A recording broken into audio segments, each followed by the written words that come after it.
Hello, everybody, and welcome to another episode of Moving into the Future. Today, we are joined by Francis Cahill of Creative Office Pavilion. He's an account executive there.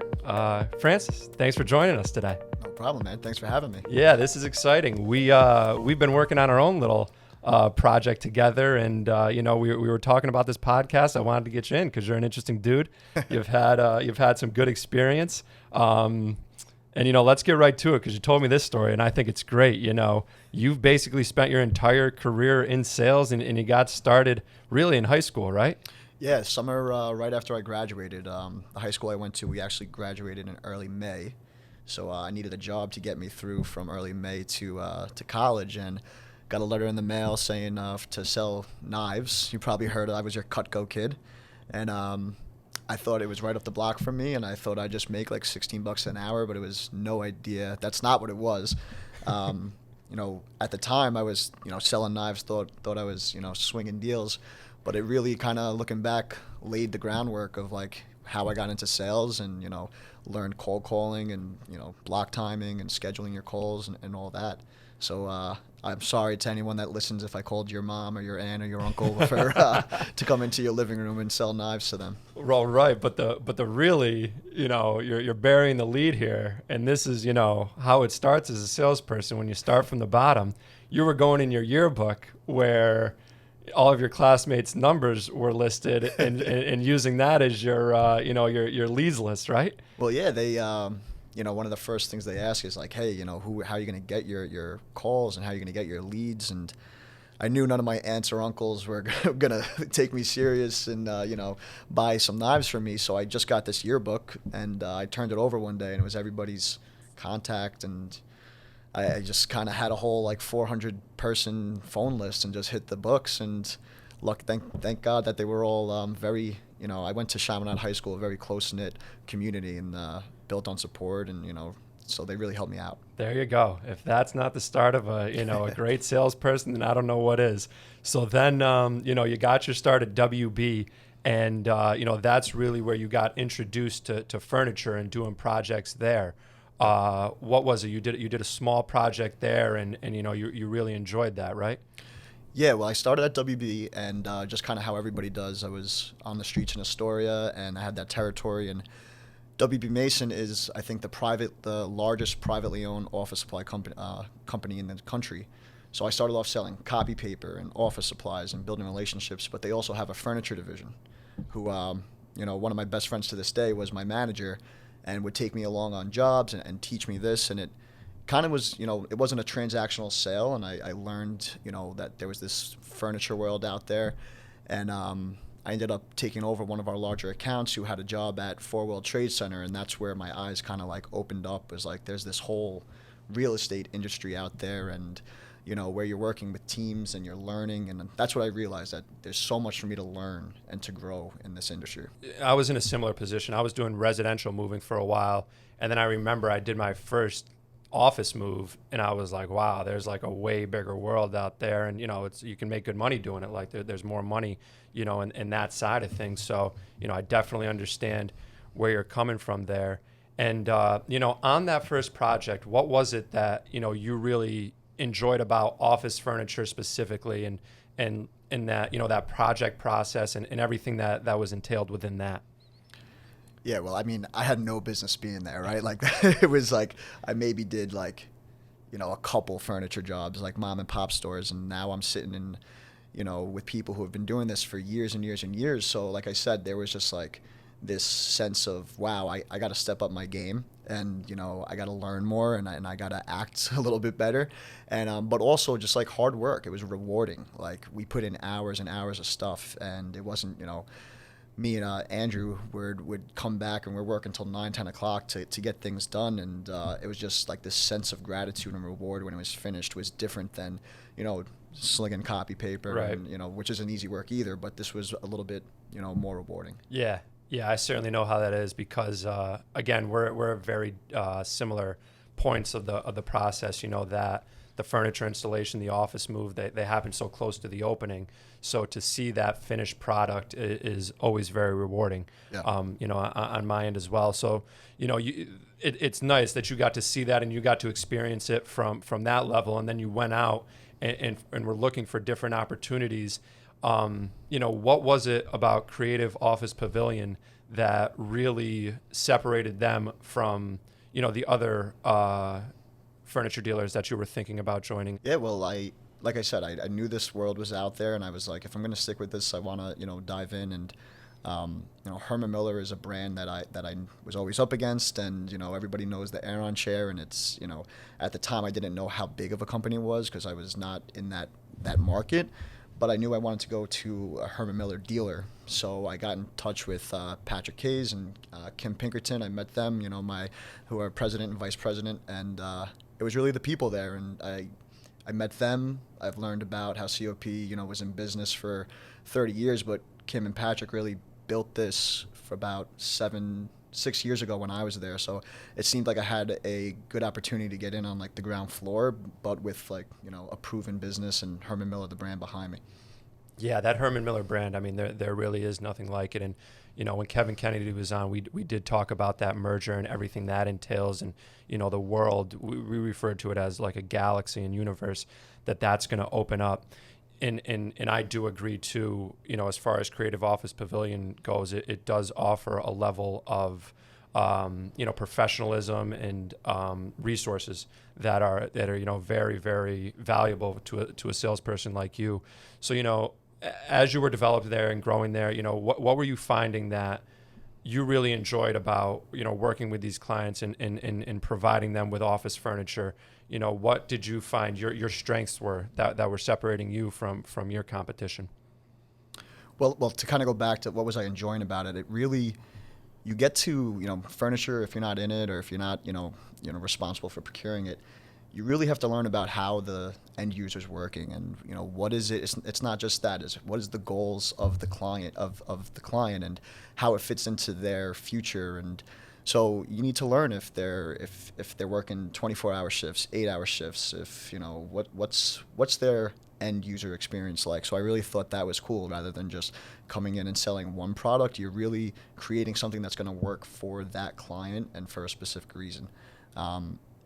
With COP, to your second point, it's the process, right? Like there's a proven process, and every furniture job's a little bit different, but really the process and getting to it is the same. You got to break it down, and we like to say that it's a complex job, but at the end it's really simple. The details are in between each step, and you can't really cut corners. So we really do look at the details and break down every single step from being awarded to that day one user comes in. So that's what I learned, that it takes that level of planning and detail and the eye to do that. Yeah, I think like a misconception, from outside the furniture industry is like, you order all this furniture and then it just shows up to the warehouse all at the same time and it gets delivered at the same time. And like, that's not the case. There are so many different, first of all, I'm sure COP offers a variety of different lines, and when the client chooses these lines, there's delivery spreads that are different, and whatever it may be, it takes a lot of planning and a lot of thinking on your feet to be dynamic and flexible with what's going on. So when it comes all together, it again, we're stemming back to that. It is very rewarding. You were talking about before though, like really understanding your client and their needs. What type of clients do you see yourself, working with most commonly? And then, what are some like unique clients who you work with, where like this was a really interesting project or something different, something along those lines? Yeah, our bread and butter, like you said, we do offer over, I think it's like 300 open lines. We're aligned with Herman Miller, so we do have a wide breadth of product offerings. But, the large corporate interior is our bread and butter because, it's what we're proven on and what we're designed to do.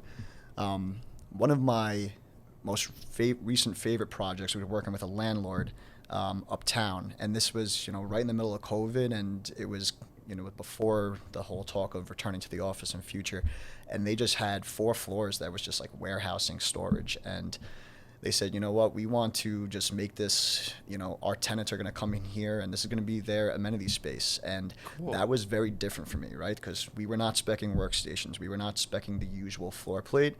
And now it's all we're talking about is how are we going into and doing more collaboration.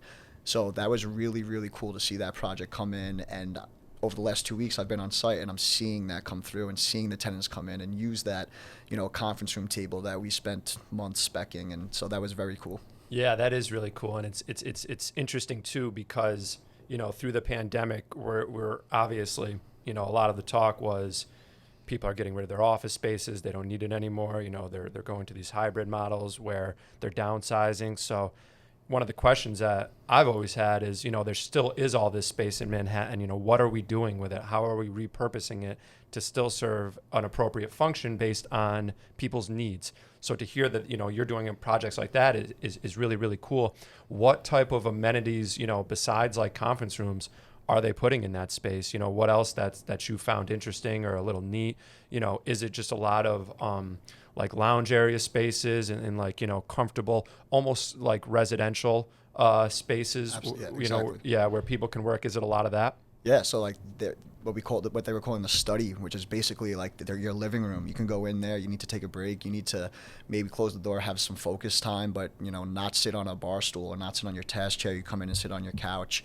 Almost feel like you're in your living room, which is kind of what we're going to have to be creating as people are used to working at home for the past 18 months. You're going to need to come in and have some individualized focused work, but you're not used to that. It's changing. So it was nice to see that you only have this, you have this living room area, but you can get up to the conference room. You can go to the bar height table. You can go to the terrace and work outside, or you could sit on the nice couch out there. But yeah, you're seeing that residential feel definitely come into the office. Yeah, most certainly. And it's so nice when, buildings and companies do offer that resource to, and that dynamic solution to people's needs, because that is the major concern right now is working from home. It's interesting, actually. I was just reading an article on this. The people always used to complain about the distractions at work, whether it's a coworker who's chatty or it could be anything. But at home, you're getting a lot of those same distractions, whether it be with, families or your pets or whatever it may be. They could be doing construction work. I guess that's anywhere in New York. But, there's just these distractions. And just knowing that either companies or buildings are going to be providing those solutions is nice. And that kind of brings me, into my next point and something I wanted to find out from you. I'm sure at the beginning of the pandemic, you were seeing a lot of companies offer work from home, office solutions. Is that correct? Were you doing a lot of those type of projects for clients and stuff like that? I wouldn't say a lot. We definitely saw it. I had two off the top of my head clients who picked up, no longer in the office and are fully remote, to this day, right? And plan to be for a little bit. But most of my, clients or what I'm seeing out there is, we're going to go back to hybrid. So yes, there is a program in play for home to make people comfortable when they're working at home. But and also manufacturers do have, you're seeing like your task chair, your basic desk, and the basics for a home essentials, and you can get it delivered to your door. So there are those programs that are in place right now, but mostly it's how are we redesigning the office to get people to come back in here and experience what they liked at home in the office, Right. But also kind of best of both worlds. Right. And let's talk about that, because we did kind of stem on it, as far as having that residential comfort in the workplace. But what other type of furniture solutions are you seeing from clients that are helping draw employees back into the space? Is it not just like functional conference rooms, but also like quiet spaces, stuff like that? Can you enlighten us a little bit more on that? Yeah, there's definitely different products. There's framery booths, which and definitely different lines of phone booths where they're designed to kind of create that quasi meeting space. You can go in there. There's a single booth, but it's not so much that this was all happening before COVID, Right. right? This is accelerated. Right. What I see the biggest change is going to be is how much of the floor plate is dedicated to the collaboration areas versus the assigned. So not so much that these products are, there's definitely new products coming out. There's always going to be, but where 80% of the office used to be dedicated to cramming in benching and let's get everybody in here, their heads down at the desk, and 20% of it is for the cafeteria or for the collaboration area, which was really just let's meet at a laptop and talk. Now it's going to be reversed. Maybe, I don't know about 80-20 collaboration, but definitely closer that way, where unassigned seating and people are just coming in. Their focus work is going to be at a desk, not their desk. But I know in my office right now, people want that meeting room because I want my team to have the nice meeting room or the big meeting room. So, like you kind of touched on it, conference rooms are going to need to be, we're seeing it's more just not about what it is, the experience there. It's also what's the experience for your team member at home. Like, it used to just be plugging in your laptop, make sure you have an HDMI connection, but that conference room is also now going to have to be designed to have that end user experience who's not in the conference room, stuff like that. So, yeah, kind of went a couple different directions there, but no, but that does stem like an interesting thought is as far as those conference rooms and making them functional for the people at home. What is it going to be? Or I don't necessarily think you're gonna have that answer, but like as far as how you can make it inviting, is it good acoustics? Is it like the right AV setup? Like, is it just like is it aesthetic? Does it need to be aesthetically pleasing where they feel like they're in the room in some sense? How do you see that setting up? And what do you think you can do from your position as a furniture dealer to help with that? Well, aesthetics is the conference room, the boardroom was always, client facing and aesthetic. That's, where people want to spend their money, understandably so, because that's where the client's coming in.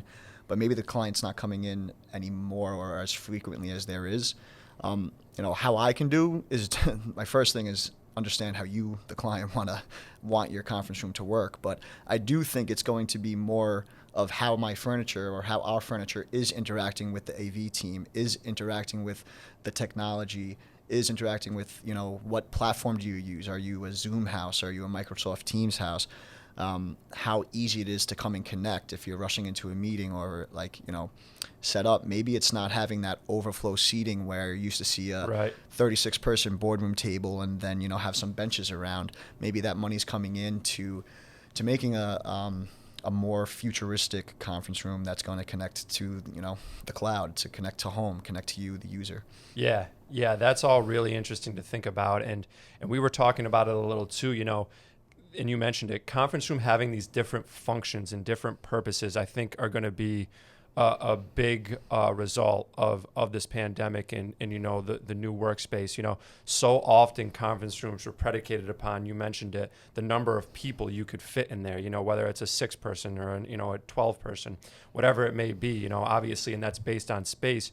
But I think it's going to be so important to make sure that space is being utilized as best as possible because of the hybrid model, that we're going to see these different functions in conference room, whereas one conference room is designated to only in person. That we know that there's going to be our entire team of 6 people on site today. We don't need to worry about having great AV setup, but what we really need is whiteboards and whatever it may be, like the necessary collaboration tools to really do our job well. Even if it's like a plotter printer or something like that with, big tables that we can lay out, drafts on and stuff like that. I think we'll see a lot more of that. Do you think that that's similar, and have you been seeing that at all yet? Yeah, absolutely. And just something you said before too, where it's like, maybe you're going to have different types of conference rooms, but, I know we have a smaller conference room that I personally like to use. It's we know that human beings, perform better in different postures and different comfortabilities. So we have a bar height round table where everybody's sitting in the same eyesight, sight lines. I like to do outside presentations there. If I know I have to, do a pitch or something in that conference room, I feel more comfortable there. So you're going to, maybe these conference rooms are designed for exactly like you said, there's going to be the internal only or the client facing only, rather than this is, when the client comes in the office, this is where we put them in the nice one. When I'm talking to the client outside, or if I'm talking internally, maybe it's not that 84-inch by 36-inch conference table for internal use. Maybe there's couches. It's still a conference room, but maybe maybe there's not a table there at all when you're meeting with your internal team. You're just sitting back like you would at home and Right. just collaborating, innovating, and getting stuff done. Exactly. Yeah, I think that's really, really cool. And then stemming outside the conference rooms, I've always been of the thought that spaces are going to need to be made to be more retail oriented, where you're drawing employees in, you're drawing clients in. Yep. And see, again, from my position, I'm not the furniture professional. I have my opinions, obviously, but that's not where my expertise lies. Have you been seeing that at all, where clients are rethinking their spaces to be more of that retail oriented space, and how are they changing their furniture dynamics in order to fit that new idea? I think that goes into what we were saying about how the floor plate is going to change, right? Like, it depends on the square footage of the project, but if you have 100,000 square feet where 80% of that used to go to your dedicated workstation, maybe now that 80% that we just said is going to flip to collaboration, but of that collaboration space is going to be your brand, in your face logos. If you're selling a physical product, you're going to have your showroom in there. You're going to be more feel like a clubhouse, where you don't have to go and rent out a restaurant to have an event. You don't have to go, outside of your office. You bring clients into that in your face brand Experience. and show off your your experience, right? Like, we're all looking for that experience, and we're all very brand oriented. Why do I listen to Spotify over this, whatever? If you can dedicate a square footage of your office, imagine that, and just, get your client in, exactly show them right there what you're all about without leaving your own space. 100%. Yeah. We're like, and see, this is the other important thing, again, we're in the same age bracket, but we're seeing decision makers, starting to become in our age bracket more and more too. And we are such like a social media generation, where we do things for the experience to post on social media, whether it's the music festivals or, the sporting events, or even whatever, the street fairs. Yep. We do it for the experience so that we can post it on social media and show people what we're doing. So if companies can strategically implement that experience into their brand and office space, I think those are the ones who are going to see the most success coming out of this, in terms of getting their employees back into the space. Because where it could get really interesting is, they're bringing in their friends to the office too, who might need a spot or something like that. And, it's almost like the WeWork co-working mentality, except it is your brand, your company. And again, that's how you rebuild the culture that so many companies are concerned about. And I think, one of the things me and you really are proponents of is that in-person collaboration, and from a project standpoint, not relying so much on technology to make decisions for you, but letting the relationships and, experience on the front end be the most deciding factor. Yeah, wouldn't you say that? Yeah, absolutely. And I mean, I think that's something that we kind of lost over the last 18 months. It wasn't something we wanted to, but it was, we were all forced into it.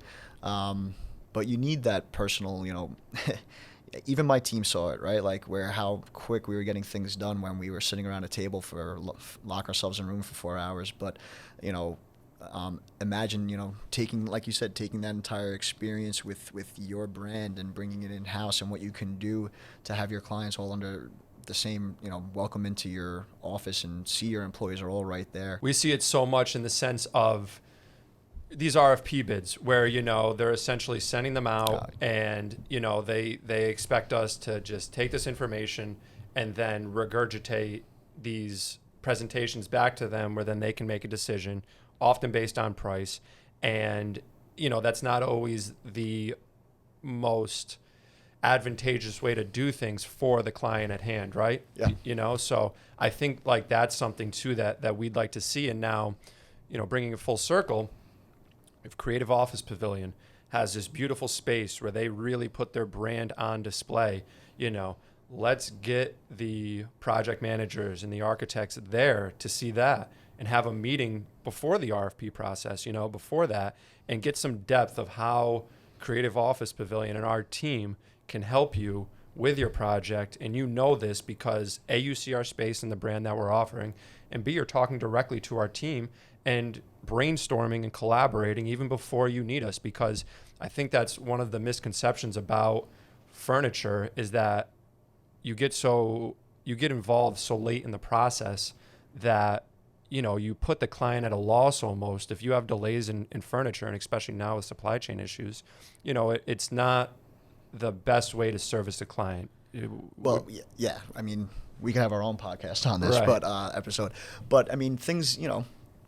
Just because you do things a certain way for a certain amount of years isn't the way that they need to be done all the time. I mean, I was just listening to your last episode with Laura where they were talking about dirt, and dirt identified that there wasn't a big innovation in construction since like 1916 with drywall, right? Right.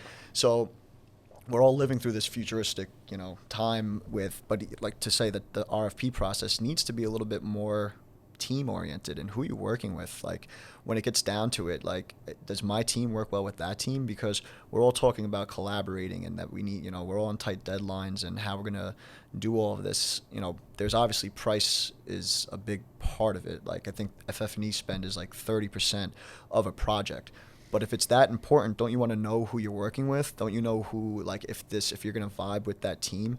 So it needs to, I feel like a little bit that part needs to come in earlier. As a furniture vendor specifically, yeah, we're in the streets yelling like, get us in early, because not just because we want to, be in the project, but we need to speak with the electrician. We need to speak with the designer. We need to know how, wires are being pulled. Is it a 2+2 system? Like, is it a 3+1? It goes on and on and on. Are you coring? Are you this? And a lot of times that gets lost when we're just throwing a number at it and stuff. So I'm big on, all that has to happen. You need to have a level process and be selected on fairness and price. But the quicker that team is brought on, more open and honest conversations Right. can be had. Right. And I can meet this guy. Oh, I've been working with this AV guy for 15 years. That's the guy you got to talk to. Like those conversations and connections and decisions definitely need to be happening earlier. And I think we're going to be forced into that. Like you kind of touched on it, like 12 to 16 week lead times, just, 4 to 6 week lead times are turning into 12 to 16 Right. week lead times. Sounds horrible, but how can we make it better? Like, let's start planning earlier. Let's meet earlier and let's, make decisions earlier, because at the end of the day, we all have a responsibility to make the client happy, Right. to be on time and to do that. So planning earlier is never a bad thing. Right? Yeah, certainly so. And again, too, it's that is kind of a little silver lining there. Due to the longer lead times now, they are forcing you to get involved earlier. So that should work out well too. And again, bringing it full circle with office spaces, becoming so much more than 80% desks. There's going to be so much more. I call it soft furniture, but like soft seating. Yeah, soft seating that needs to be procured and coordinated, and those are longer lead times. That's the stuff that takes longer. And COVID, didn't do that, right? Like the ancillary package was already becoming much more than the workstation package.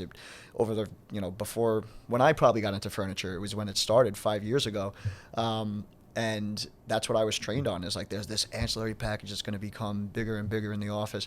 Yet that's already happened, and now it's going to be like what COVID did is this ancillary package is going to be completely different, right? Like with all this different stuff that's going to be in there is how you're going to get that home feel in there. If the company wants to have their showroom, their products in there, how are you going to help there? So it's going to be interesting to see what the soft seating ancillary package you were just talking about, what it looks like in 5 to 10 years. Right. And you literally just took the last question out of my head. This is what I kind of wanted to finish up on, and think about it and be creative. What do you think the office space is going to look like, or maybe even like the typical office building? Because again, we started our conversation talking about how that landlord was using 4 floors of amenity space. What do you think in 5 years' time a typical Manhattan office building is going to look like? Yeah, I think it's going to be very fluid, right? Flexible furniture is already a thing, but you got like you're gonna want to have your user come into the office, right? And like that's not going to change, but I think it's going to be more fluid where you're not just on the 32nd floor. If you're on the 32nd, you have free range to go in from this floor or that floor. You're not assigned to you're a part. I think it's going to be very open, and you're going to have a lot more of that homey feel. But at the same time, you're going to need to have just like little parts of the area where people come in and get their hour of work done. I mean, 10 years down the line, who knows? Like, what new tech is gonna? All I do know is that it's gonna have to keep up with the tech that's always innovating, right? Like, we're always gonna need to adjust and be flexible. In terms of the fluidity that you were talking about, though, I think what we're going to see is, first of all, it's going to take like massive rezoning efforts, but I think we're going to see like buildings being much more functional throughout. Like we're going to see like gyms on like the 32nd floor, and like, not like an office gym, but like an Equinox gym, and like, Yep. restaurants on like the 12th Showers, floor. Right. Exactly. Daycares, like co-living, co-working, like buildings basically, where they become their own like functional little community. Yeah. I mean, we saw that with WeWork, right? Right. Like you got in there and you were a little startup that didn't want to, you needed a place to fit in. So you had that community go in there. But now it's not just that little startup we're talking about. We're talking about a 300 employee business that's Right. going to have to do that and keep their brand, right? And not just, they're going to need to be the community. So to hear that, like you just said, daycares and stuff like that is wild to think about, but we're not far from it, right? Right. I think so too. And it's just going to be like the use of space, like all of this space in Manhattan, like they're not going to get rid of it. Like, they're not going to start like knocking buildings down, but they're just going to have to find creative ways to repurpose it. And I'm excited to see, where it goes and where it comes to. And, I'm glad that I get to work with people like you in the industry. We got a long way to go together, and it's gonna be a fun ride. Yeah, man. I mean, we met like a couple weeks That's ago. what I'm saying. And here we are. And no, I think like chats like this, on a Friday afternoon, and just talking and what we think is always a good thing, right? Like the more we connect and the more we throw ideas around, it's never gonna hurt. Yeah, definitely. So Francis, I appreciate you coming on today. Looking forward to continued growth and working together. Thanks, Jack. No, my pleasure. Appreciate it, man. Be sure to subscribe to our podcast at theadvancedgrp.com. That's theadvancedgrp.com.